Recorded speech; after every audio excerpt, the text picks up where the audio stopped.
Muy buenas noches.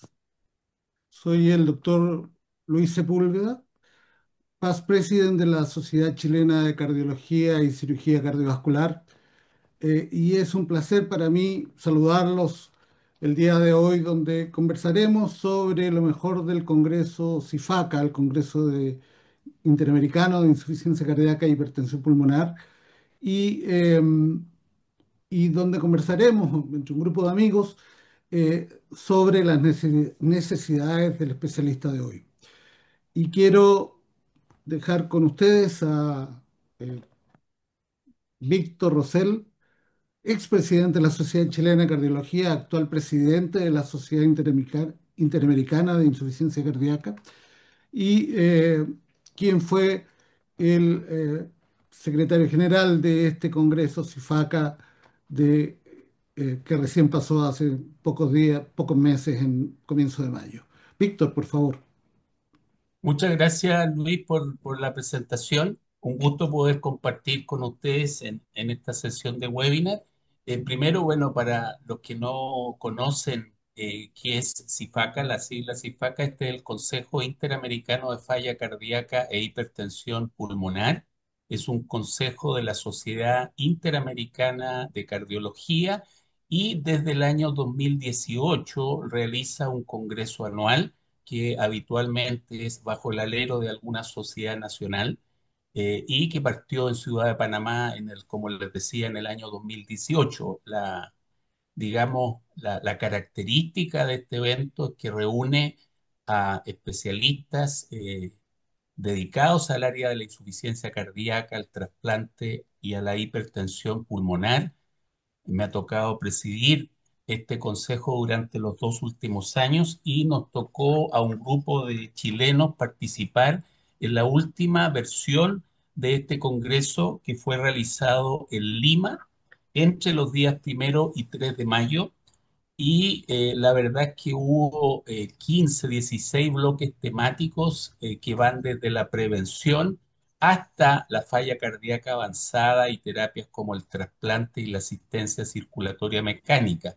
Así que, Luis, vamos a tratar de resumir en una hora los principales, digamos, novedades, lo que le puede servir a quienes no escucharán esta noche. Así que te voy a pedir, Luis, agradeciendo nuevamente la asistencia a este webinar, que me presentes a quienes van a ser nuestros panelistas el día de hoy.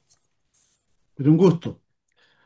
Partiendo obviamente con las mujeres, quiero presentar a la doctora Bernardita González, cardióloga especialista en falla cardíaca, quienes trabaja en el Hospital del Tórax y en el Hospital Salvador, y que en estos momentos está haciendo una estadía en el mismo tema en Canadá.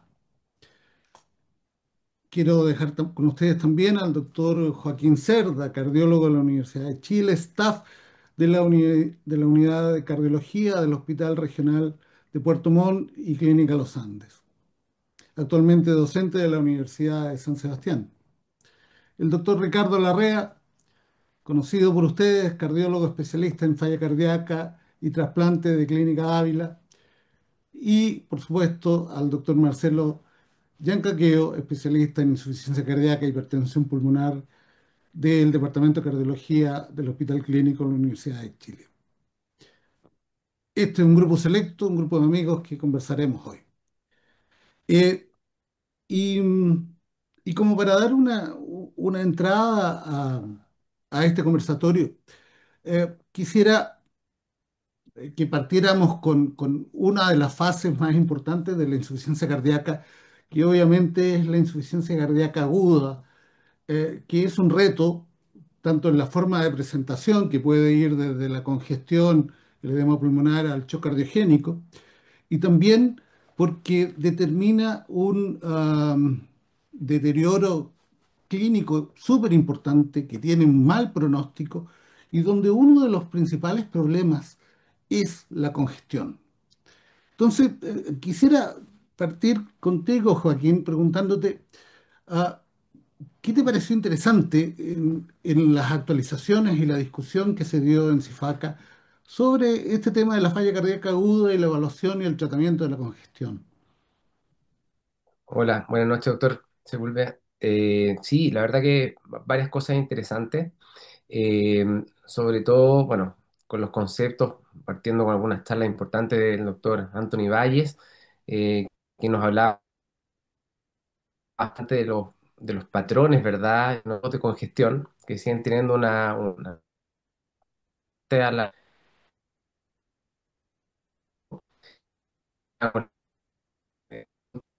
que siga siendo clínica, la importancia y relevancia de la clínica, con nuestros marcadores y exámenes de laboratorio, la importancia de los biomarcadores, y que destacando, ¿verdad?, la importancia del ProNP y el CA 125 también en los diferentes patrones de shock, cuando sea más bien tisular o probablemente tal, más bien vascular. Y por supuesto con los exámenes, ¿verdad? Con las imágenes, la importancia de evaluar la vena cava, la ecografía pulmonar.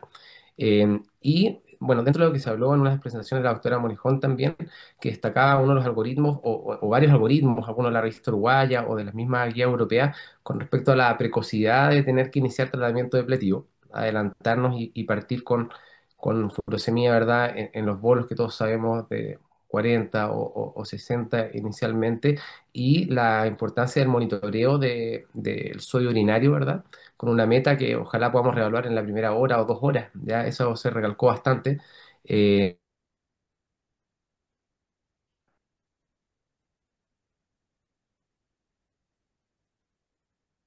a Estamos, veces, y aprovecho de decir un poco de diferencia acá desde la parte más regional, nos falta efectivamente de repente organizarnos más en algoritmos. Acá estamos un poco más en pañales en Puerto Montt respecto a ordenarnos como unidades cardiológicas.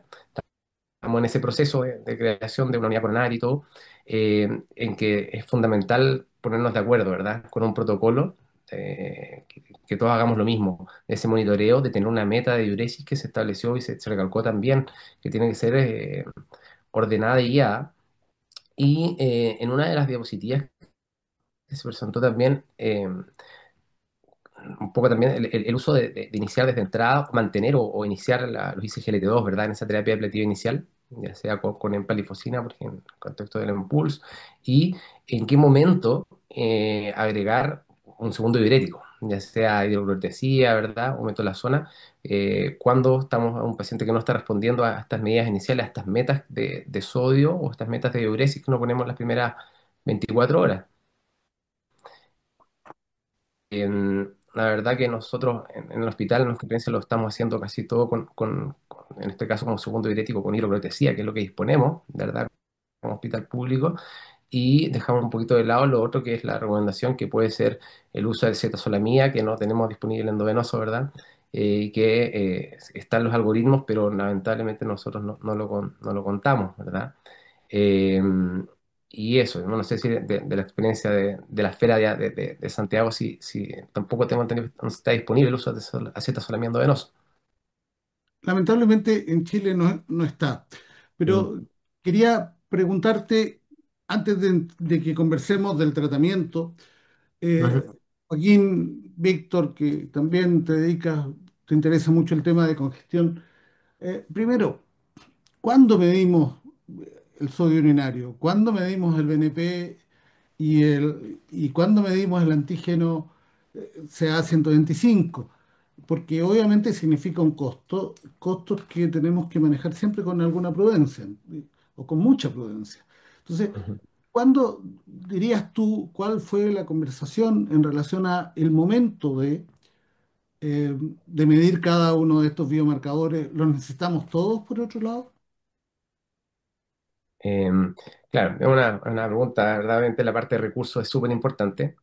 El otro día, esa misma pregunta salió en una reunión de la Sociedad Argentina, en un meeting también, webinar, respecto a eso. Y yo creo que efectivamente es importante al inicio, sobre todo para tener valores de referencia que nos puedan definir qué paciente puede estar más grave o con mayor grado de congestión, eh, pero sobre todo para establecer pronósticos, ¿ya?, de esos pacientes, yo creo.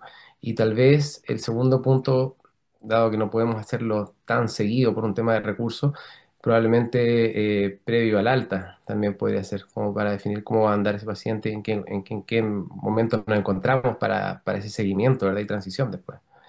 Em, Respecto al CA-125, la verdad es algo que no usamos de rutina acá en Puerto Montt por lo menos. Eh, pero es que tenemos que ordenarnos y tal vez ver en qué pacientes más nos puede servir, sobre todo aquellos con la congestión más tisular probablemente. Perfecto. Víctor, sodio urinario. ¿Para qué? ¿En qué momento? ¿Y qué medidas tomar en relación al resultado?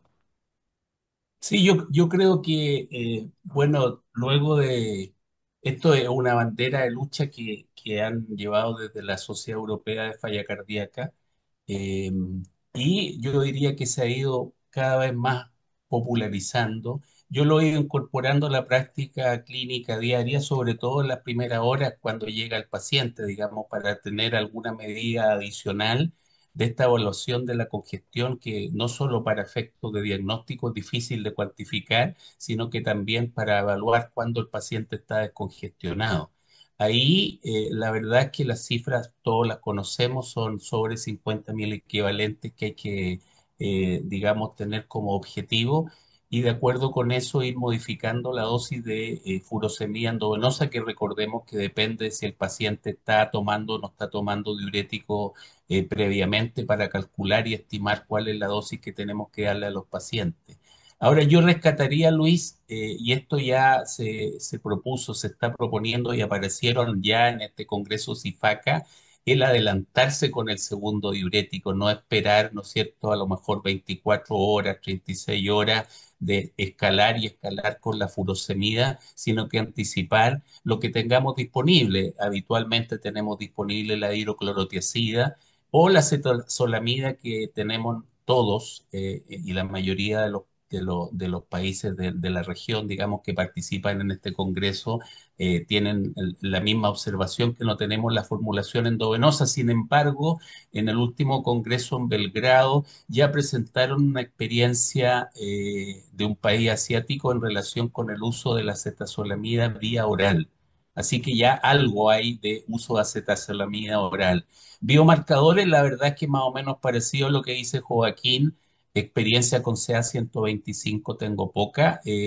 Fundamentalmente usamos el BNP, ProBNP, pero una muestra inicial y después cuando ya está acercándose el momento de pensar o cuando vemos que el paciente está descongestionado, una segunda muestra y ver si esto ha disminuido, que un poco es lo que uno espera en relación con la terapia ablativa, Luis. El problema del CA-125 es que es bastante más estable, demora bastante en variar, entonces probablemente nos permite evaluar si el paciente está congestionado o no, pero, pero tiene menos utilidad para evaluar si ya se descongestionó. Eh, Siempre nombramos el segundo diurético y yo quiero aclarar que para mí, por lo menos, y para las guías y pensando en terapia fundacional, eh, espironolactona es siempre el segundo diurético y debiéramos partir, salvo contraindicación, de inmediato con él. Lo que pasa es que cuando hablamos del segundo diurético estamos pensando en cómo excretamos más sodio agregando o un tiacida o acetazolamida. Em, Doy la palabra a alguno de mis colegas si quieren hacer algún comentario que has visto allá, Bernardita, en relación a esto. Bueno, acá tampoco usan rutinariamente el CA-125 como marcador. Ahora, la evaluación de la congestión obviamente es compleja y generalmente uno trata de utilizar una aproximación más bien multimodal, tratando de considerar varios parámetros, sabiendo que también la sensibilidad y especificidad del examen físico, incluso hecho por cardiólogos, muchas veces no es tan óptima. Por lo tanto, en general, lo que se usa es la evaluación multimodal. Obviamente, si uno cuenta con el recurso, el eco puede ser de utilidad, ¿cierto? Tanto el eco pulmonar como medición de vena cava, eventualmente. Y obviamente apoyado por la clínica y algunos parámetros de laboratorio, como la hemoconcentración, ¿cierto? Uno espera también que pueda haber algún grado de deterioro de la función renal también, que es permitido y que está dado, ¿cierto? Básicamente porque el paciente se está descongestionando. Entonces, en realidad, por lo menos lo que he visto hasta el momento acá es básicamente una evaluación multimodal. Se consideran también los péptidos natriuréticos, pero CA-125 por lo menos hasta el momento no lo utilizan de rutina. Joaquín, Ujú. Y el ISGLT2, ¿cuándo? El primer día, independiente cómo llega el paciente, esperamos salir de diuréticos endovenosos. ¿Qué es lo que se conversó y qué recomiendas tú? Sí, bueno, efectivamente en los algoritmos, un poquito con lo del cambio, realmente es que siempre intentando mantener la terapia fundacional, ¿verdad? Salvo que haya contraindicación, en el fondo un poco atacando, manteniendo la inhibición del eje, más que lo clásico de solo diurético. Y en ese sentido, si no hay alguna contraindicación, finalmente se podría mantener o agregar los ICGLT2 inicialmente de entrada o al menos mantener,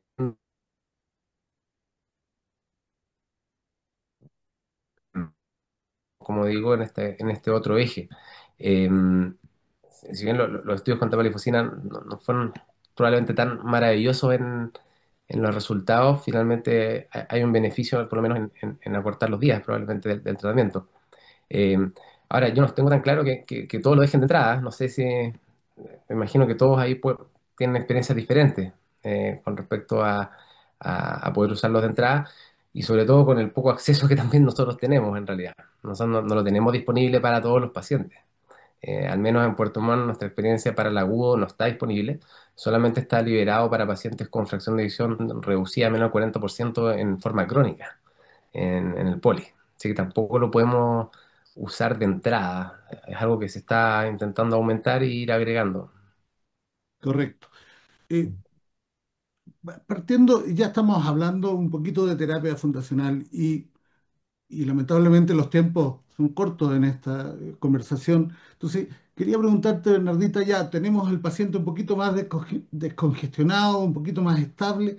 ¿Cómo partimos con la terapia fundacional? ¿Cómo los cuatro magníficos? ¿En qué orden? ¿Cómo? ¿Cuándo? Bueno, sabemos que la hospitalización, ¿cierto? Finalmente el paciente es un hito en la trayectoria de la enfermedad, ¿cierto? Sabemos que el paciente, cuando ya, una vez que se hospitaliza, el paciente ya no es el mismo antes de haberse hospitalizado previamente. Sabemos también que la terapia fundacional reduce mortalidad y reduce también la probabilidad de rehospitalizaciones. Y en ese sentido, la mirada ha ido cambiando en el sentido de que ahora la hospitalización también es una oportunidad justamente para poder iniciar y o titular la terapia si es que el paciente no la tenía en forma completa previamente. Bueno, antiguamente, es cierto, la tendencia era más bien empezar a titular la terapia en forma progresiva, pero por familias, ¿cierto? Lo que tomaba muchísimo tiempo, al menos en el ambulatorio. Actualmente la tendencia es a ojalá iniciar la terapia lo antes posible y lo más rápido posible, aunque sea en unas pequeñas dosis, ¿cierto? Y en ese sentido, no solamente en CIFACA, sino que en el ICC y en otros congresos internacionales, lo que se ha planteado, sobre todo por los estudios de la Universidad de Duke, liderados por Stephen Green, ¿cierto? Es a iniciar ojalá la terapia lo antes posible, aunque sea en pequeñas dosis, y tutorar, ¿cierto? Según tolerancia. La idea es que el paciente ojalá al momento de irse de alta, ¿cierto? Se vaya ya con los cuatro fantásticos a dosis toleradas, ¿ya? Sobre todo si no cuenta el paciente con un seguimiento cardiológico. Nosotros, por lo menos en el Hospital del Salvador, contamos con una unidad de insuficiencia cardíaca y por lo tanto eso muchas veces nos facilita también poder seguir más de cerca a los pacientes y poder hacer una titulación más rápida de la terapia. Sin embargo, obviamente, eso va a estar limitado, ¿cierto? Por la disponibilidad de cardiólogos a nivel del país, por lo menos en Chile, y de estas unidades de insuficiencia cardíaca. Lo ideal sería, obviamente, poder ir expandiéndola en Santiago y en regiones también, ¿cierto? Cosa de que podamos hacer un seguimiento un poco más eh, dedicado, digamos, a estos pacientes, que son pacientes ya de alto riesgo. Correcto. Eh, una pregunta en ese mismo sentido. Eh, ¿Necesitamos que un cardiólogo especialista parta con la terapia de los cuatro fantásticos? La verdad es que no necesariamente, ¿cierto? Se puede partir en forma segura con los cuatro medicamentos. Probablemente ya en etapas más avanzadas, obviamente el manejo sí debiese ser por un cardiólogo, ojalá especialista en insuficiencia cardíaca. Sin embargo, no hay que tener miedo a iniciar estas terapias, ¿cierto? Sí hay que saber que hay que ir controlando algunos parámetros como función renal, ¿cierto? Niveles de electrolitos.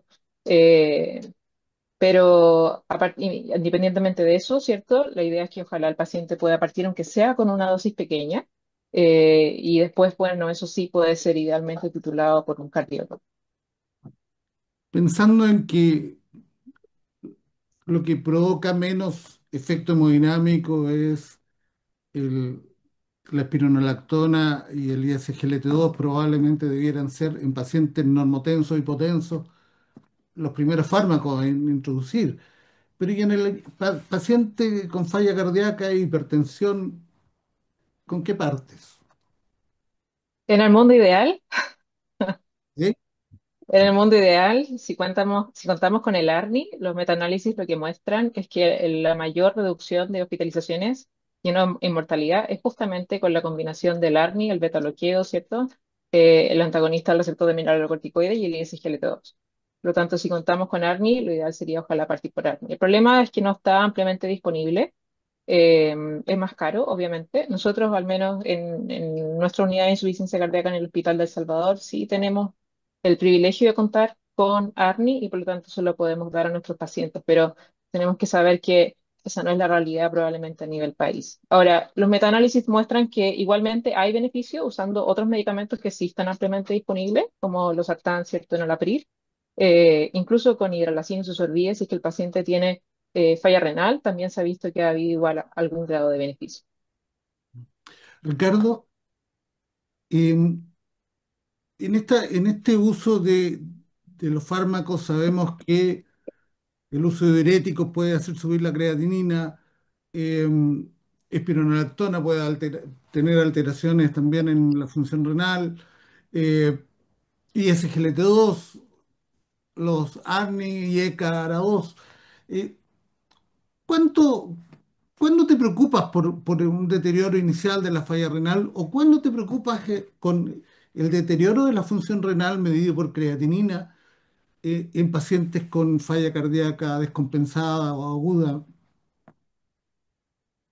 Parece ser un hecho frecuente que el tratamiento diurético intenso, que es necesario para descongestionar pronto al paciente, por este concepto de que la congestión es tóxica, evidentemente, y que tenemos metas para descongestionarlo pronto, es habitual que suba la creatinina o el nitrógeno ureico en los primeros momentos de la hospitalización que reciben esta terapia. Esto, a diferencia de ser una señal de alerta, se ha demostrado que puede ser incluso un marcador de buen pronóstico o de mejor pronóstico, porque es solamente un desequilibrio volumétrico. Eh, yo haría la única salvedad, por lo tanto, no me preocuparía que se echen a perder, en términos no muy severos, los parámetros nitrogenados las primeras 24 o 48 horas.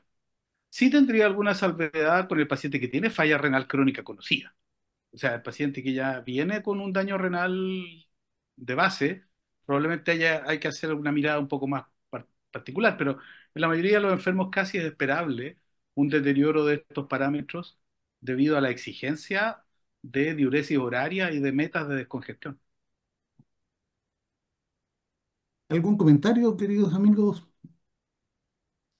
Sí, yo quiero resaltar que obviamente las mismas diferencias que vemos acá en nuestro país, que comenta, por ejemplo, Joaquín, o que respecto del acceso también se discuten en este Congreso, porque hay bastante heterogeneidad en la implementación de las terapias. Lo importante, y algo ya se mencionó en este Congreso, es si es que no dispongo de un ARNI, obviamente tengo el IECA, ¿no es cierto?, que implementar, que no haya excusas de que tenga algún tipo de vasodilatador. Y yo acá quería rescatar, y también hubo algunas conferencias a este respecto, en referencia a la gestión de la insuficiencia cardíaca, y los policlínicos, por ejemplo, los hospitales de día. No sé si nos podrías comentar algo, Bernardita, respecto de esto, de cómo gestionar, ¿no es cierto? Colombia, por ejemplo, con Clara Saldarriaga, que siempre es un referente en el Congreso de Falla Cardíaca, tienen un modelo de atención que está bastante difundido. Si nos pudieras comentar un poco, porque hubo conferencias a este respecto, Bernardita, yo creo que es un modelo que deberíamos perseguir en nuestro país. Sí, claro, bueno, un poco lo que les comentaba, ¿cierto? Es que la idea es ojalá contar con las unidades de insuficiencia cardíaca. Nosotros, por lo menos a nivel local, parte de lo que estamos tratando de hacer es de crear células de insuficiencia cardíaca con atención primaria, lo que de alguna manera facilitaría, ¿cierto?, justamente el manejo y el cuidado de los pacientes. Básicamente, saber qué hacer con el paciente que tiene insuficiencia cardíaca o qué no hacer con el paciente que tiene insuficiencia cardíaca, sobre todo con respecto al manejo de los medicamentos, ¿cierto? Acá en Canadá, ¿cierto? Tienen el privilegio y el lujo de contar con un sistema de monitoreo remoto de los pacientes y por lo tanto eso obviamente ayuda a descongestionar un poco los policlínicos presenciales y permite de alguna manera tratar de priorizar a qué pacientes son los que hay que tratar de controlar con más prioridad versus otros, ¿ya? Pero claro, la idea, ¿cierto? Sería ojalá poder contar con unidades de insuficiencia cardíaca. Se ha visto también en algunos trabajos en los cuales el cuidado por cardiólogos que son especialistas en insuficiencia cardíaca sí tiene impacto en el pronóstico de los pacientes y por lo tanto lo ideal, ¿cierto?, es que también los colegas sepan cuándo tienen que referir al paciente a un especialista y como les digo, qué hacer y qué no hacer. Hay algunos medicamentos que en general están contraindicados en este paciente que hay que tener ojo de no usarlos, ¿cierto? Y sobre todo, algo muy frecuente que nos ocurre es que muchas veces los colegas suspenden medicación por algunos elementos clínicos que ellos observan. Por ejemplo, que el paciente se hipotense, ¿cierto? Que tenga niveles de presión muy bajos o deterioros de la función, leves de la función renal.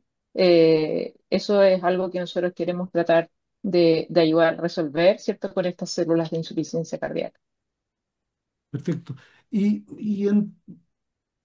Quisiera preguntar, en sí, ¿qué es un policlínico de insuficiencia cardíaca? ¿Qué necesitas? ¿Qué tecnología? ¿Es mucho lo que necesitamos para... No, la verdad es que no, la verdad es que, bueno, lo que se necesita obviamente es un cardiólogo, pero sobre todo yo les diría que una enfermera dedicada. Nuestro policlínico de insuficiencia cardíaca, ¿cierto? La enfermera que trabaja con nosotros, Carmelú, es una excelente enfermera que finalmente ella es la que prácticamente gestiona todo nuestro policlínico.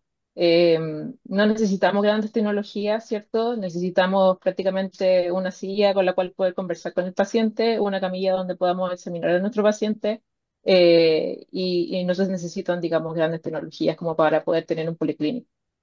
Sí, obviamente la gracia de esto es que los pacientes tienen un acceso muy directo con nosotros, en el sentido de que nosotros educamos a los pacientes de manera tal de que ante cualquier eventualidad ellos tengan a quién recurrir, ¿cierto? Gastamos un tiempo importante justamente en la educación, en las cosas que tienen que hacer, a lo que no tienen que hacer y cuándo tienen que consultar y con quién consultan. Eso es básicamente, ¿cierto? El resto son exámenes de apoyo que obviamente nos van a ayudar a tomar decisiones, pero lo que yo les diría es en el fondo enfermería, ¿cierto? Es muy importante, un cardiólogo y obviamente si tienen el privilegio de contar con un equipo de multidisciplinario de rehabilitación, ¿cierto? Nutrición, psicólogos, ¿cierto? Cuidados paliativos, eso obviamente sería el escenario ideal. Cuando pensamos en insuficiencia cardíaca y su tratamiento, inmediatamente se nos vienen los cuatro fantásticos a la cabeza. Pero las estadísticas nos muestran que el 50% de los pacientes más o menos tienen insuficiencia cardíaca con fracción de eyección preservada y el tratamiento es diferente. Eh, ¿Qué viste, Ricardo, que en relación a la falla cardíaca con fe preservada y sus grandes comorbilidades durante este congreso? ¿Y qué mensaje podrías transmitir a quienes nos acompañan? La heterogeneidad de las causas de fracción de eyección preservada hace que sea un poco difícil uniformar el manejo. Una amiloidosis no es exactamente igual que una cardiopatía hipertensiva. Entonces, evidentemente que, claro, los estudios es difícil randomizarlos, es difícil seleccionar la población. Estamos acostumbrados a ponerlo simplemente por fracción de eyección, pero la fisiopatología o los trastornos que hay subyacentes no son exactamente los mismos. Ahora, los intentos de manejo a través del bloqueo neurohumoral no han sido tan buenos como uno esperaba. Probablemente los ISGLT2 están dando información mucho más favorable, justamente porque hasta ahora no parecen ser medicamentos que principalmente actúen haciendo modificaciones neuromorales. Eh, el énfasis está siempre puesto en el manejo de las comorbilidades. Funcionalmente, el corazón es una víctima de lo que está pasando con diferentes comorbilidades. Por lo tanto, se mantienen los tips de que hay que manejar la hipertensión, hay que manejar la diabetes, hay que manejar la obesidad, hay que mejorar la nutrición. Y en el caso específico de la terapia, los diuréticos siguen siendo piedra angular para el manejo de los síntomas y probablemente los ISGLT2 han ganado harto espacio con estudios que han mostrado mejoría de los outcomes. Y, y Ahí, Luis, yo quería ir rescatar, agregando a lo que Ricardo ha mencionado, pudimos escuchar una conferencia del doctor Eduardo Perna de Argentina sobre obesidad y falla cardíaca, y yo creo que por ahí se ha abierto todo un camino, que ya hay evidencia de los que vienen de congresos previos en relación con todo lo que podamos hacer en obesidad y falla cardíaca con los agonistas de GLP-1. Yo creo que se está abriendo un camino bastante mayor a lo que teníamos antes del 2021, aparte de los ISGLT2, ¿no es cierto? Y la contribución de los ARNI en subgrupos específicos de insuficiencia cardíaca con fracción de eyección preservada. La inflamación también juega un rol bastante fundamental y central en la fisiopatología de los pacientes como un elemento, digamos, un foco bastante atractivo. Yo diría que se habló de todo esto y algunos avances hemos tenido. y dentro de las acompañantes de la insuficiencia cardíaca, tanto preservada como con FEBI reducida, ¿alguna novedad de fibrilación auricular y falla cardíaca? ¿Qué les pareció? ¿Escucharon algo nuevo? ¿Alguna recomendación? La pregunta es amplia. Bueno, obviamente que se hace hincapié un poquito en la importancia de la ablación probablemente en insuficiencia cardíaca con fracción de eyección reducida y su cambio ahí en el pronóstico en mortalidad asociada. Pues eso es importantísimo con el Castle HF probablemente. Así que probablemente en ir a buscar esa auxiliar de ablación hay un cambio pronóstico en la enfermedad. Entonces, la verdad, y también, ¿verdad? Con desarrollo de pacientes que pueden llegar a trasplante. Entonces también se recalcó un poquito eso. Eh, y un estudio interesante que mostraba el real beneficio no del beta bloqueo en ese grupo de pacientes, que podría tener a lo mejor no tanto rol específico en pronóstico con respecto a falla cardíaca con fracción de eyección reducida, perdería un poquito el beneficio del beta bloqueo. Eso podría decir de mi parte, digamos, reforzar el hecho de buscar la ablación en este tipo de pacientes. Perfecto.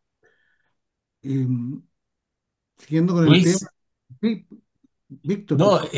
bueno, obviamente tenemos que ir avanzando un poco en este sentido y claro, hemos hablado de la insuficiencia cardíaca con fracción de eyección reducida, de lo importante que son las estrategias de gestión de policlínicos, de la implementación de los cuatro fantásticos, pero a veces ocurre que esta historia sigue empeorando, ¿no es cierto? Y a pesar de que podamos implementar estas terapias y obviamente ver la oportunidad de algún dispositivo, sea resincronizador o desfibrilador dentro de la historia natural de la falla cardíaca, llega un momento en que el paciente se nos empieza a escapar un poco de las manos. Yo creo que este es un momento importante. Y en este congreso que pudimos asistir y en congresos previos, se ha acuñado el término del empeoramiento de la falla cardíaca, el worsening heart failure. Ricardo, ¿qué es lo que nos puedes comentar respecto de este nuevo concepto, entre comillas? El concepto separa drásticamente lo que es una descompensación aguda producida por la déficit, porque no se tomaron los medicamentos, porque tuvieron una neumonía, porque las descompensaciones marcan un muy mal pronóstico. Una descompensación de una falla cardíaca es un evento de otro camino, un camino mucho más malo. Eh, se alcanzan cifras de mortalidad de 23-24% al año después de la primera descompensación versus 7-6% de los pacientes que se mantienen sin descompensaciones. La descompensación es un marcador de mala evolución y uno tiene que separar aquellas descompensaciones que son producidas por un factor reconocible, al cual yo trato la neumonía y el paciente vuelve más o menos a como estaba antes, de aquellas descompensaciones que son por factores intrínsecos. Si apareció una fibrilación auricular, si hay arritmias ventriculares, si el paciente le cayó la fracción de eyección, si le empeoró una insuficiencia mitral funcional, son todos elementos que están diciendo que acá lo que hay es un progreso de la enfermedad.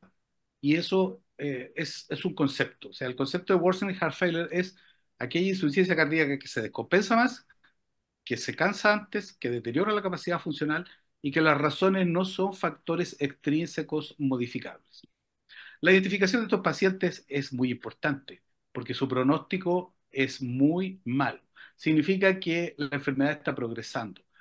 A pesar de las disminuciones progresivas de la mortalidad y de los mejores números en hospitalización con la implementación de la terapia médica óptima, al final igual nos quedamos con una mortalidad anual residual, que significa que hay cosas de la enfermedad que no conocemos, la enfermedad sigue avanzando en forma subclínica, probablemente a nivel microcelular, a nivel de fenómenos apoptóticos o inflamatorios, entonces es una enfermedad que sigue siendo progresiva, hemos disminuido la muerte pero esta cosa sigue adelante. Entonces el concepto de insuficiencia cardíaca que progresa, básicamente es lo que les acabo de contar y se mantiene como un título que hay que buscar, que hay que ponerle ese énfasis, porque significa que tenemos que ir inmediatamente a revisar qué es lo que nos falta de una lista, ¿no es cierto? ¿Qué le falta a este enfermo? Lo tengo con la terapia médica óptima y además le hice la rehabilitación cardíaca. ¿Qué me falta? ¿Por qué se sigue echando verde? ¿Por qué no mejora? Entonces, estará isquémico, necesitará un resincronizador, necesitará una ablación, ¿no es cierto? Necesitará un psiquiatra. Tendremos que ponerle eh, enfrentar la insuficiencia mitral funcional, pero hay que empezar a preocupar qué de toda la lista podemos mejorar para cambiarle un poco el destino. Dentro de ese mismo concepto, Marcelo, uno de los elementos que nos preocupa en estos pacientes que se van empeorando y empeorando es la hipertensión pulmonar del paciente con insuficiencia cardíaca. Más adelante hablaremos de otros tipos de hipertensión pulmonar que también se trataron aquí en el Congreso, pero eh, se discutió en uno de los simposios la hipertensión de la falla cardíaca. Eh, ¿Qué opinas tú? ¿Qué quieres contarnos de eso? Eh, Voy a dejar planteada una pregunta antes de contestar. Ustedes saben que me gusta meter la cuchara en una penetrante cardíaca. Uno, ¿los objetivos de la natriuresis es lo mismo en un paciente que esté en anasarca y no en anasarca? Segundo, para Bernardita, los estudios habitualmente anglosajones muestran que las dosis de diuréticos cuando entran a los estudios es mucho más alta que las que nosotros usamos. ¿Y cómo compatibilizamos ISGLT2, natriuréticos, ARNI natriuréticos con la congestión? Y parece que estamos dando más diuréticos, porque en algún momento queríamos poco diurético. Ya dejo planteada esa interrogante. La pregunta es muy interesante y la verdad es que lo que nosotros sabemos es que la hipertensión pulmonar o el aumento del capilar retrógrado, la hipertensión pulmonar, es parte de la falla cardíaca. Y nosotros convivimos con eso y nuestra terapia llevan a que el paciente tenga, con la terapia fundacional, los cuatro fantásticos, que se descongestione el paciente, baje la presión de llenado del ventrículo izquierdo y la cosa mejore, y eso se va a arreglar. Pero hay un porcentaje no menor de pacientes que da la impresión de que tienen características especiales en los cuales hacen una hipertensión pulmonar que es desproporcionada a lo que les toca por aumento de las presiones de llenado y el capilar pulmonar. Y eso es malo. Nosotros sabemos que la hipertensión pulmonar, independiente de la causa, en el caso de falla cardíaca, empeora el pronóstico de los pacientes. Y que la disfunción ventricular derecha que conlleva al final del camino empeora el pronóstico de los pacientes. Y nosotros lo que estamos viendo en el último tiempo son pacientes que pasan de la falla cardíaca izquierda a la derecha, ¿de acuerdo? Y los síntomas son mucho más derechos que izquierdos. Entonces, este es un problema. ¿Qué tienen en común esos pacientes? Por ejemplo, la estenosis mitral es mucho más frecuente la hipertensión desproporcionada ya que los pacientes que no la tienen. Y al parecer hay factores del paciente que pueden ser genéticos o no, asociados a otras condiciones como por ejemplo la concomitancia de EPOC, la concomitancia de problemas del sueño, como apnea obstructiva del sueño, la enfermedad tromboembólica, que pueden contribuir a explicar esta desproporción. Pero hay pacientes que no hay otra explicación que la de factores constitutivos genéticos que llevan a que los pacientes tengan una reactividad vascular mucho mayor y que generen ya la patogenia, digamos, o la histología de la hipertensión pulmonar, igual o muy parecida a la que no tiene falla cardíaca. Y Ricardo, ¿y qué hacemos con este paciente que está empeorando, que no está infectado, que no tiene, que apareció hipertensión pulmonar a lo mejor? ¿Qué hacemos? ¿Qué opciones terapéuticas? Ya lo tienes con los cuatro fantásticos. eh, no está severamente congestionado, pero está frío, está un poco hipoperfundido. ¿Qué se conversó en el Congreso? ¿Qué hacemos con nuestros pacientes? Está en silencio.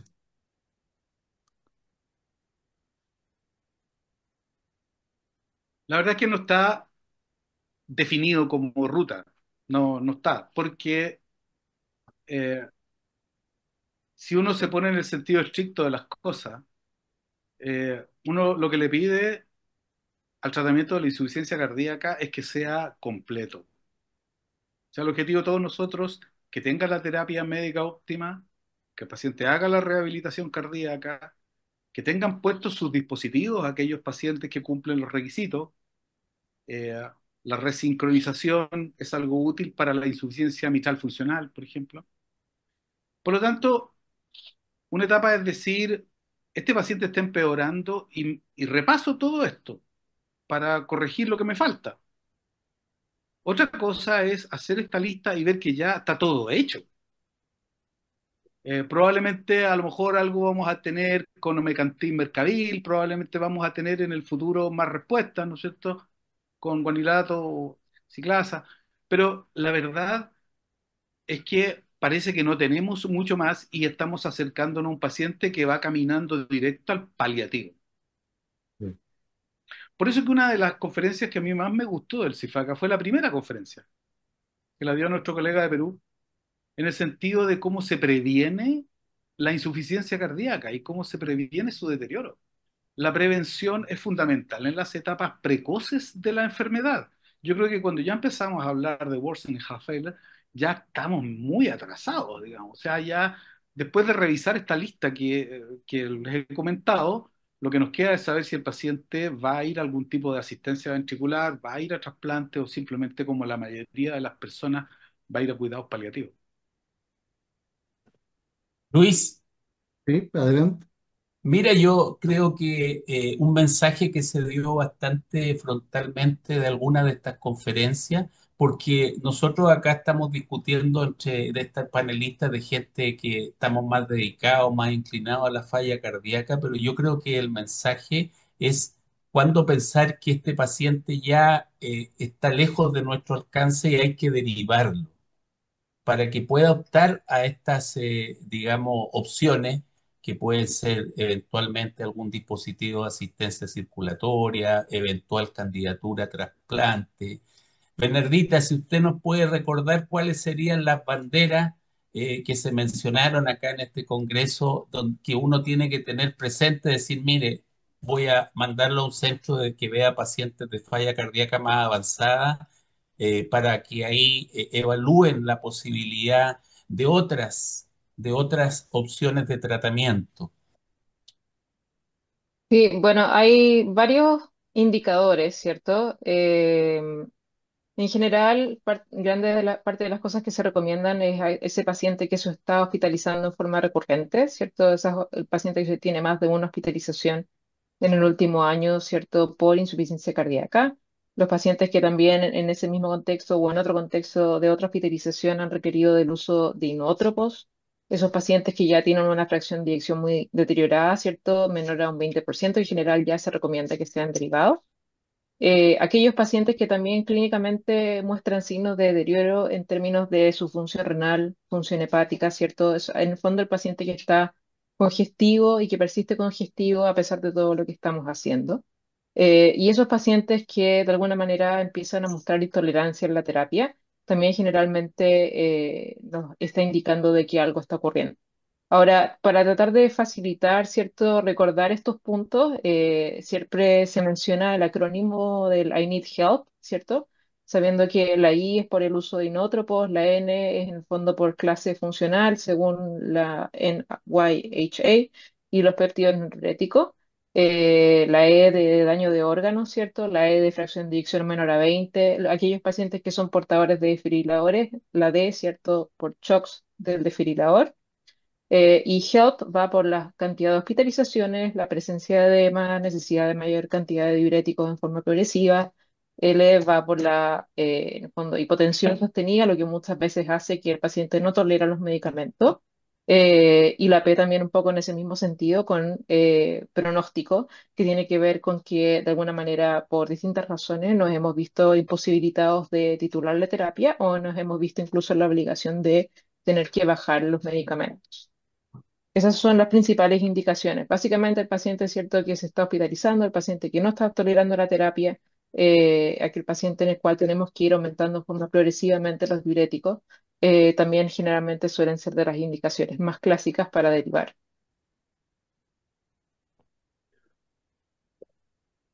Luis, vamos a recoger porque hay algunas preguntas en el chat.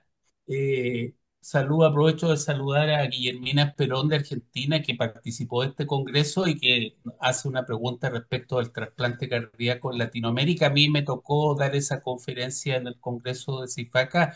Yo diría que hay bastante heterogeneidad en la opción de acceder a un trasplante cardíaco dentro de la región. Hay obviamente países que están más desarrollados, por ejemplo Argentina, Colombia, obviamente Brasil. Nosotros estamos un escalón un poco más abajo, pero hay países que sencillamente no existe la opción del trasplante cardíaco. ¿Ya? Hay diferencia en relación con la donación, hay países que tienen tasas de donación bastante altas, otros tienen tasas de donación bastante bajas y esto representa un problema para, obviamente si no hay donante no puede haber trasplante. La otra dificultad es cómo llegan nuestros pacientes. Hay dificultad en el acceso a las tecnologías, así como hay dificultad en el acceso al trasplante.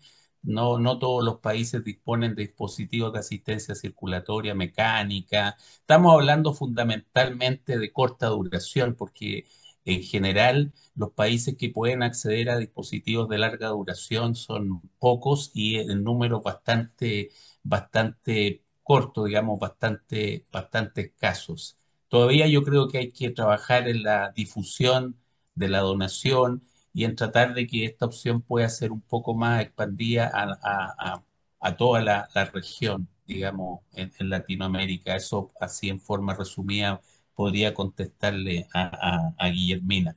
Los resultados, Víctor, del trasplante en Latinoamérica son equivalentes a los resultados americanos, los resultados europeos de los países desarrollados. Sí, ahí tenemos otro punto en contra, Luis, porque la verdad es que nuestro aporte como región al registro internacional de la Sociedad de Trasplante de Corazón y Pulmón es Bueno, bastante pobre. Entonces nos faltan registros. Lo que tenemos son experiencias de algunos centros con más números, menos números. Yo diría que por lo menos lo que está publicado, disponible de consultar, es que los resultados son semejantes a lo reportado internacionalmente, pero obviamente con todas las deficiencias que hay en participar en registros ya no internacionales, sino que regionales. ¿Y los resultados nacionales? Los resultados nacionales, fíjate que son bastante, eso sí que los tenemos. Hay por lo menos, digamos, reporte, tengo disponibles datos de los últimos 10 12 años y la verdad es que la sobrevida a un año es cercana al 90%, alrededor de 70, un poco sobre 70% a los 5 años y alrededor de un 60% a los 10 años. Yo diría que eso sí son sobre 450 pacientes en los últimos 12, 13 años en nuestro país. Sí. Un tema que, que atrae es la hipertensión pulmonar, Marcelo. Y de hecho hubo un bloque entero dedicado al tema. ¿Qué novedades nos trajo este Congreso en relación a la hipertensión pulmonar de diferente tipo? Eh, mm, las conferencias estuvieron muy buenas, pero hay una que me llamó mucho la atención del doctor Luis Lema de Argentina, que él habló desde mecanismos y fisiopatología para llegar a entender la terapia. En la terapia, muchas veces la comprensión de las enfermedades se da dando en el tiempo. El primer tratamiento para hipertensión pulmonar fue el año 96, prostaglandina intravenosa. Cuando apareció ese trabajo, todos lo miramos, parece que eso viene de Saturno. Y de hecho que todavía sigue en Saturno, pero todavía no llega. ¿De acuerdo? Por lo menos la intravenosa. Y después se han ido creando subcutáneas, orales, y va a seguir mejorando eso, transdérmica y lo que sea. El año 2002 aparece Bosentan, y ahí estábamos un poco más cerca. El año 2005, sildenafil, y ya teníamos tres vías, prostaglandina, endotelinas, óxido nítrico. Y aparece una cuarta vía en el último tiempo, que es la vía de, que va a la patogenia de esto. Porque en la patogenia de la hipertensión pulmonar, la presión sube porque es la consecuencia de algo, no es la causa de. Y esto también vale para la hipertensión arterial, ¿ah? Sistémica. La presión arterial es el fenómeno que vemos, no es la causa de la enfermedad. Y de hecho, en esta patogenia hay vasoconstricción, proliferación, aumento de la coagulación, disfunción endotelial.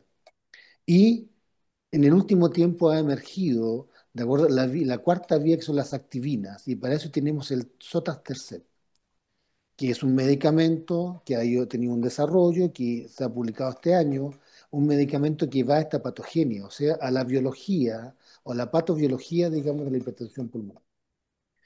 Y claramente, digamos, parece que podemos empezar al revés, porque la pregunta que le hice al doctor Lema, me encontré con él un par de semanas después en otro curso y le pregunté efectivamente que si él tuviera que empezar con un medicamento, porque lo que nosotros en Chile, en Ley Ricardo Soto, partimos con un antagonista de óxido nítrico, sildenafil o tadalafilo, agregamos una antagonista de endotelina, vamos a prostaglandina que tenemos nosotros en Chile por Ley Ricardo Soto, el inhalador, pero da la impresión de que si uno tiene que invertir la historia, parece que deberíamos empezar con sotatercept antes que el resto. O sea que esa es la vía más importante que el resto, que desencadena el resto. Entonces, esa fue una conferencia que a mí me fascinó, lo encontré muy interesante, en que el conocimiento se da de una manera, pero parece que a veces tenemos que dar vuelta a las cosas, ¿de acuerdo? Y a lo mejor esta terapia aditiva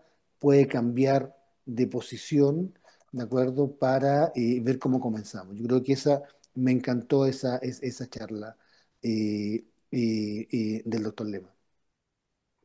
Perfecto. No he olvidado, y en los 15 minutos, 10 minutos que nos quedan de conversación, no he olvidado tus dos preguntas, Marcelo, y creo que va a ser el momento en que vamos a poder plantear diferentes puntos en relación a lo que hemos conversado o algo más. Nos preguntaste primero natriuresis, sobre natriuresis. Me gustaría si puedes repetir las preguntas para O sea, la primera es que nosotros tenemos dos fenotipos, digamos, para hacerlo caricatura. El que llega a la zarca y el que llega solo con congestión pulmonar. ¿La naturaleza es la misma el objetivo? Joaquín, Víctor, Bernardita, No se te olvide, Ricardo. Ricardo.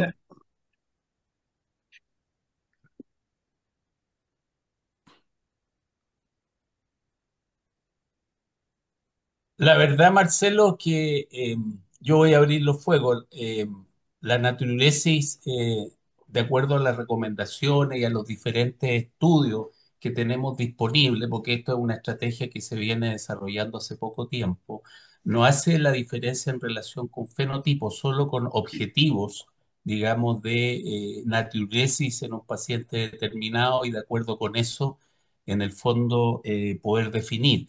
Ahora, hemos hablado en este webinar y muchas veces en otro momento respecto de que la evaluación de la descongestión, de la congestión y de la descongestión es bastante más compleja. Yo creo que el sodio urinario es uno de los elementos que uno utiliza, pero no es el único. Así es que yo creo que uno va mezclando parámetros clínicos, puede mezclar el BNP, eventualmente algo del CA 125, la diuresis, etcétera. Pero no hay una diferencia en relación con un fenotipo si un paciente llega más o menos descongestionado. Por lo menos eso es lo que quiero yo opinar en primera instancia, pero veamos qué opina el resto. Y pensando en la congestión, un poco la misma pregunta, pero también en la evaluación de esta congestión, Joaquín, Ujú. eh,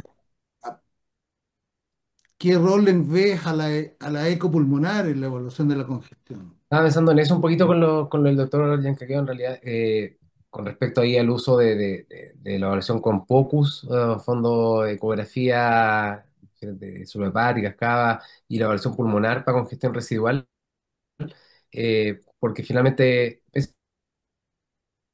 están más bien en espacio intersticial, probablemente no va a responder inmediatamente con una natriuresis, con una diuresis horaria que sea la misma. Va a ser un efecto más tardío, probablemente, como mencioné al principio. Eh, Así que probablemente eso hay que seguir evaluando de una forma más lenta con alguna imagen ecográfica, creo.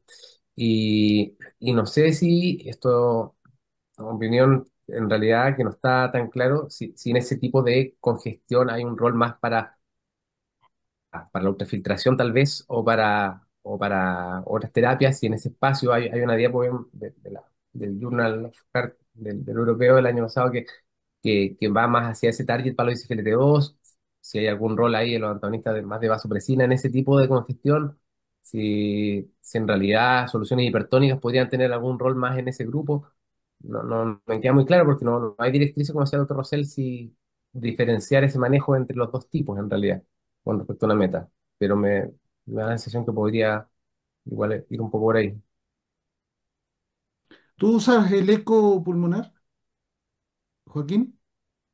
No, la verdad que si bien la medición de los ocho espacios es algo que en algún momento recapacité para hacerlo, no lo hacemos en la práctica diaria, no resulta impracticable. Tal vez debésemos buscar la forma ahora con la unidad coronaria es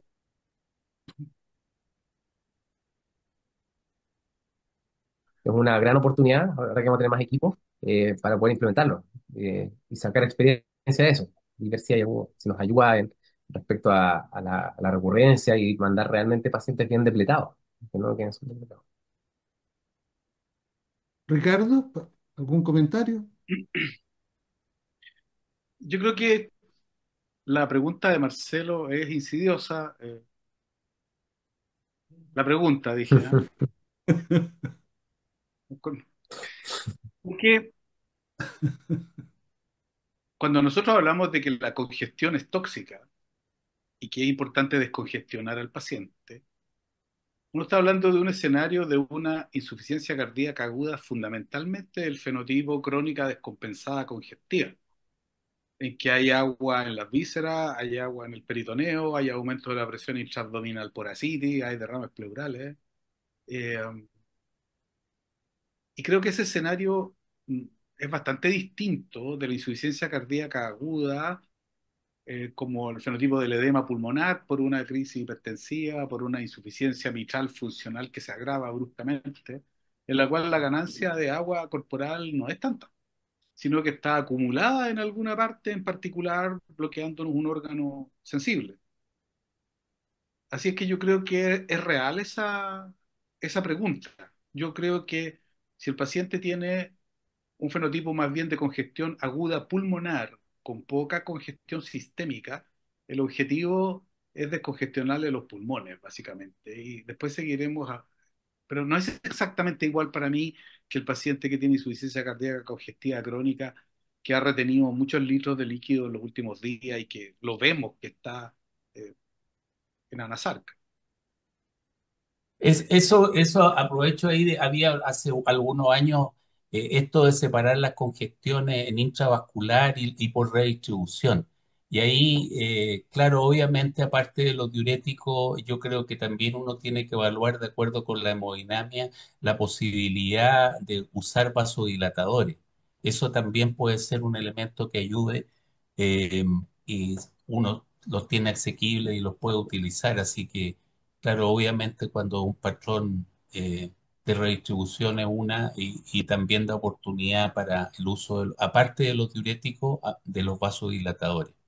De hecho, yo quería devolverle la pregunta a Marcelo en el sentido de, em, probablemente 20 años atrás el registro ADER de Estados Unidos nos mostraba que los pacientes que usaban más diuréticos se morían más. Y hace 20 años atrás también hablábamos que teníamos que usar mucho vasodilatador de entrada en los pacientes y menos dosis de diurético. ¿Por qué se nos ha dado vuelta esto, Marcelo? Porque ahora estamos estimulando el uso de rápido de diurético apenas ingrese el paciente, ojalá dentro de las primeras 6 horas y, y descongestionarlo pronto. Voy a contar en dos partes. Primero, cuando uno hace un trabajo clínico para demostrar algo, lo que está haciendo es buscando un fenotipo de pacientes y uno trata ese fenotipo. El clorótico, 80% estertores, 50% derrame pleural, 15% ascitis. ¿De acuerdo? Entonces, tenemos un fenotipo. ¿De acuerdo? Y además de extremidades inferiores. Y la respuesta es muy interesante porque yo creo que en la dinámica de los fluidos hay un fenómeno que se llama histéresis. Y además vamos a bajar para el final la respuesta de la inflamación, porque la insuficiencia cardíaca es una enfermedad inflamatoria también. Cuando estoy congestivo se genera inflamación, puede ser la causa o la consecuencia. Entonces, para yo congestionar un órgano necesito una gradiente de presión del intravascular al extravascular, y están las proteínas, presión coloidosmótica, presión hidrostática dentro del vaso y fuera del vaso. Pero cuando yo congestiono, tiene una dinámica, como la curva de flujo de volumen pulmonar, presión-volumen, pero cuando lo quiero descongestionar, esa curva es diferente. Y si además le agregamos el componente de inflamación que está en estos pacientes, de acuerdo que la inflamación puede ser consecuencia de la congestión o la inflamación puede ser parte de la causa de la congestión, las presiones para sacar el líquido desde el intersticio, el intravascular es francamente más baja. Si yo congestiono con 20, para congestionar necesito 12. ¿Ya? Entonces tenemos esta cosa. Entonces es muy complejo esto, porque lo que ha pasado en los últimos 20 años es que tenemos mejores herramientas para evaluar la congestión. Entonces los fenotipos van cambiando. Nosotros en la Universidad de Chile hacemos ecografía pulmonar, hacemos ecografía de la yugular, hacemos ecografía de la vena cava, hacemos ecografía de la vena renal cuando se puede ver. Hay estudios que dicen que la presión intraabdominal también ayuda porque aumenta la presión sobre la vena y la presión, ¿ya? Y el cardio renal se ve por la presión de perfusión renal, que es la presión de entrada versus la presión de la vena. Y muchas veces uno liberando la presión intraabdominal, el paciente orina. Entonces esto es muy interesante porque con Víctor tenemos una formación muy parecida y en mi formación en falla cardíaca, en el lugar donde me formé, el paciente llegaba muy congestivo, sistémico, le ponían 1 gramo de furosemida el primer día en infusión continua. Yo miraba eso, nosotros estábamos acostumbrados a usar, Luis, muchas menores dosis, ¿de acuerdo? De diuréticos. Yo decía, se van a cargar el riñón. Y resulta que el riñón mejoraba. Y después al día siguiente, si tenían una buena descongestión, usaban 500 miligramos en 24 horas. O sea, usaban 20 miligramos hora el primer día y después pasaban a dosis alta. Y cuando yo vi esa experiencia, dije yo, ¿qué está pasando aquí? No logré entender.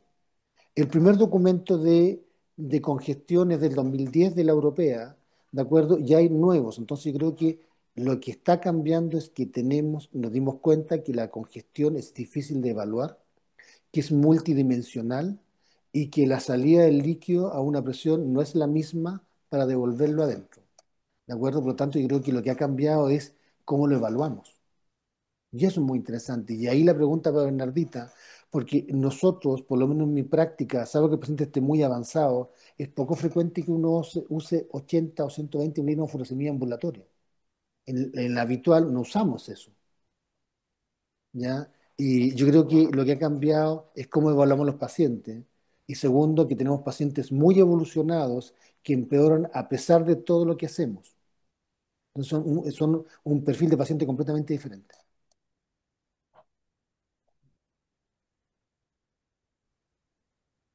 Luis, Sí. hay una pregunta en el chat respecto a los registros de falla cardíaca. Efectivamente, hay un registro que está, digamos, promovido desde este consejo, que es el registro Américas. El registro Américas es un registro americano de falla cardíaca que incluye a pacientes hospitalizados y a pacientes ambulatorios. Y no hace diferencia en la fracción de eyección, por lo tanto hay pacientes con fracción de eyección preservada y fracción reducida. ¿Ya? Todavía no aparece el primer reporte con la totalidad de los pacientes, que son algo así como 6.700 pacientes en toda Latinoamérica, pero sí hay reportes preliminares en el que el 70% de este registro son pacientes ambulatorios, el 30% son pacientes hospitalizados, alrededor de un 60% son pacientes que tienen fracción de eyección reducida. Pero la mala noticia o esperable noticia es que un porcentaje muy bajo de estos pacientes están en la terapia fundacional. Alrededor de un 20% solamente están en terapia fundacional. Este registro yo creo que va a marcar un hito dentro de la región, porque no había información, solo había pequeña información de algunos países en relación con la falla cardíaca, así que tenemos que estar atentos a que probablemente en los próximos meses o en los próximos años vamos a tener mucha información derivada de este registro Américas.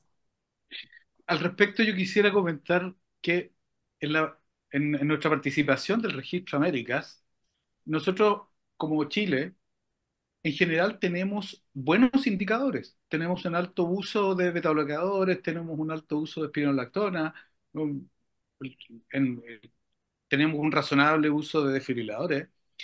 Entonces, parece ser que el registro anda mejor en los países que tienen más recursos o más centros terciarios. Por lo tanto, si tomamos en cuenta que países de la región que tienen un sistema de salud más pobre, probablemente tampoco han registrado, es probable que los números que muestre la América aún sean peores en la realidad. Sí. Uno, uno de los temas que le dimos importancia durante nuestra conversación fue la congestión, la evaluación de la congestión. Y quiero, Ricardo, hacerte una pregunta y a Bernardita también. Porque ¿en, en qué momento del paciente es importante quebrarse la cabeza con la congestión? A mí me da la impresión de que cuando el paciente llega con edema por todos lados, es muy fácil. Eh, ¿Cuándo es importante la evaluación de la congestión? ¿Cuándo le pido exámenes? ¿Cuándo le hago eco? ¿Cuándo? Y Bernardita, en el ambiente clínico hospitalario tenemos obviamente una serie de herramientas, pero ¿cómo evalúas lo mismo tú, la congestión en el paciente ambulatorio? ¿Qué le pides, qué le recomiendas a ese paciente? Ricardo. Si uno hace el análisis básico de la falla cardíaca, en que uno dice tenemos un problema de bajo gasto anterogrado y tenemos un problema de congestión retrograda, ¿cierto? En realidad, tanto bajo gasto como congestión son un problema, forman parte del problema. Evaluar la congestión es muy difícil. Yo creo que cuando es clínicamente evidente, la congestión es muy grande. El grado de congestión subclínico es casi la regla. Hay veces en que uno le pregunta al paciente si se cansa y te dice, no, más de lo habitual, tiene un poquito hinchadas las piernas, la yugular, y resulta que por alguna razón lo hospitalizas, le pones diurético y baja 3 litros como si nada, que tenía además y no nos habíamos dado cuenta. Evaluar la congestión es muy, muy difícil. Los biomarcadores tienen ya los bemoles que aquí hemos conversado. Nosotros hemos estado haciendo algún estudio sobre bioimpedancia, que los presentamos en el Congreso del año pasado y esperamos aumentar los N, porque es un aparato que por último lo puedes tener en la consulta, igual que un aparato para tomar la presión, ¿no es cierto? Entonces esta cosa puede hacer una distribución del agua corporal. Pero la verdad es que yo creo que no tenemos buenos marcadores de congestión aún, eficaces, rápidos, seguros, exactos. Es un problema para mí la congestión. En ese sentido hay que destacar que el momento más importante es previo al alta, saber si nuestro paciente sigue congestionado o no, porque si se va congestionado, todavía la probabilidad de rehospitalización es alta. Y Bernardita, en ese sentido, ¿cómo controlas tú la congestión en el paciente ambulatorio? Bueno, en el paciente ambulatorio hay varios elementos, algunos son clínicos, ¿cierto? Y es por lo que nosotros normalmente empezamos la consulta con la anamnesis, ¿cierto? Preguntándole al paciente si es que ha notado algún cambio, distensión abdominal, por ejemplo, o ya francamente de más extremidades inferiores.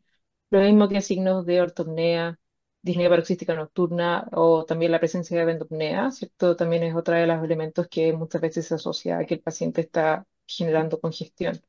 Ahora, otro de los elementos que nosotros en general les pedimos a los pacientes es que se pesen todos los días. Si bien sabemos que la distribución de la congestión puede ser diferente, en el sentido de que podemos tener volumen a nivel extravascular o intravascular, sí sabemos que si hay aumentos progresivos en el peso, generalmente es porque algo está ocurriendo. Entonces, la indicación que nosotros le damos a los pacientes, al menos en nuestro policlínico, es que se pesen todos los días, se levanten en la mañana, vayan al baño y luego se pesen y vean en el fondo las variaciones de peso entre un día y otro, de manera tal de que si hay un aumento de más de 1 kilo de un día para otro, puede estar ligado, digamos, a algún desajuste, ya sea en la dieta o en el consumo de agua que hayan tenido el día anterior. Sin embargo, si este aumento de peso es progresivo en el tiempo, significa muchas veces que hay algo que está ocurriendo. Obviamente también hacemos el interrogatorio respecto al consumo de agua, ¿cierto? Y obviamente el consumo de sal es algo importante también al tener en cuenta al momento de valorar la congestión. Y bueno, el examen físico, ¿cierto? Si bien nos puede dar luces, muchas veces puede ser engañoso, ¿cierto? Como ustedes han mencionado previamente. Y obviamente si tenemos la fortuna de contar, ¿cierto?, con un eco en nuestra consulta que nos permita hacer una ecoscopía, eventualmente podemos utilizar los parámetros de los cuales ya hemos conversado. Gracias. Em, ya tenemos que ir terminando y quisiera darles eh, la palabra a cada uno de ustedes para que nos comenten algo más de este congreso o nos quieran dar algún mensaje de cierre sobre esta conversación que ha estado tan interesante. Víctor, por favor, adelante. No, yo creo que en primer término agradecer la posibilidad de poder conversar.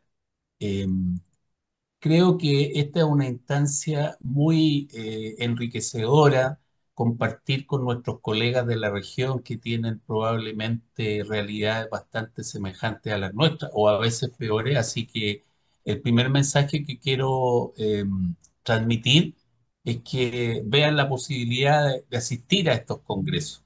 Quedan más cerca y la verdad es que es un ambiente bastante grato. Segundo mensaje, Luis, bueno, agradecer al laboratorio Beringer, que hizo un esfuerzo este año importante por tratar de estimular y llevar a gente de nuestro país. Este año estuvimos bastante bien representados en Lima, en cuanto a asistencia, en cuanto a participación en las diferentes actividades. Así que eso siempre se puede aprender. Eh, Eso sería mi palabra al cierre, Luis. Bernardita,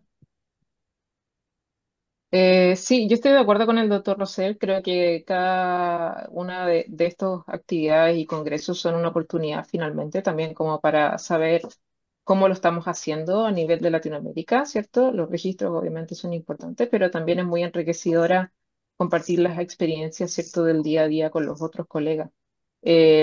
Efectivamente, las posibilidades de participar en CIFACA están abiertas, ¿cierto? Si es que hay interesados, obviamente, también extender el mensaje de que pueden unirse, ¿cierto?, al consejo. Hay, obviamente, información en la página de la SIAC, www.siac.com, donde pueden encontrar eventualmente más información si quieren participar. Y, obviamente, también a través de las redes sociales, ya estar atentos a las actividades que se vienen próximamente.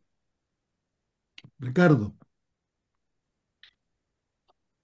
Sí, bueno, yo creo que sabemos muy poco de insuficiencia cardíaca en América Latina. Sabemos poco de su incidencia, sabemos poco de su evolución. América Latina tiene recursos PIB que son bajos y la insuficiencia cardíaca se está comiendo cada vez más el PIB de América Latina a través de las hospitalizaciones y de los gastos, de los días no trabajados, en fin. Es un problema que va a afectar las economías del continente. Cuando nosotros hablamos de asistencia ventricular, sabemos que en América Latina el problema es la cardiopatía hipertensiva, que no está siendo bien tratada y que va a terminar provocando problemas. Eh, Sabemos que el problema es a qué velocidad abrimos las arterias en los infartos. O sea, hay toda una realidad que se va desde los inicios de la falla cardíaca hasta la refractaria, y como sociedades tenemos problemas que son económicos, de infraestructura, de registro, de organización. Eh, yo me siento muy grato en Sifaca, haber conocido a todas las personas de otros países, he estado ahí muchas veces y creo que es inigualable, creo que es una circunstancia que vale la pena vivir y también recomiendo que todos los que puedan asistir lo hagan. Marcelo, Soy que no fui el último para decir estoy de acuerdo con todo, ¿verdad? Joaquín, lo siento. Pero lo interesante de congresos como este es que los problemas que tenemos en Latinoamérica son comunes y que montamos muchas veces soluciones diferentes. Lo segundo, que hay colegas de gran nivel que están trabajando a gran nivel, digamos, en Latinoamérica, de los cuales podemos aprender de lo que ellos hacen, pero también ellos pueden aprender de lo que nosotros hacemos. Porque tenemos sistemas de salud diferentes, tenemos medicina privada, pública, estados que se preocupan más de una cosa de otra, y es muy interesante que ante la misma insuficiencia cardíaca, cada país trata de arreglar el problema con soluciones que pueden ser diferentes y de las cuales podemos aprender. Yo me llevo eso, digamos, como concepto después de haber asistido. Joaquín, Bueno, pero nuevamente agradecer la oportunidad de compartir con ustedes y, bueno, haber ido al Tifaca, obviamente una experiencia para uno increíble, aprender de gente que tiene mucha experiencia en el tema. Lo que hacemos en Puerto Montt es algo micro, que estamos empezando, un poli en pañales, falla cardíaca. Entonces todo esto enriquece mucho el manejo para saber cuándo derivar, conocer gente con más experiencia, saber crear redes para ver cuándo derivar en el momento oportuno a nuestros pacientes. Eso es fundamental, la verdad. Es muy enriquecedor para mí y motiva a generar registros. Estamos con todas las ganas de poder participar ya con más números en la estadística nacional y todo. Y aportar un poquito desde el sur también en eso. Así que muchas gracias por la oportunidad.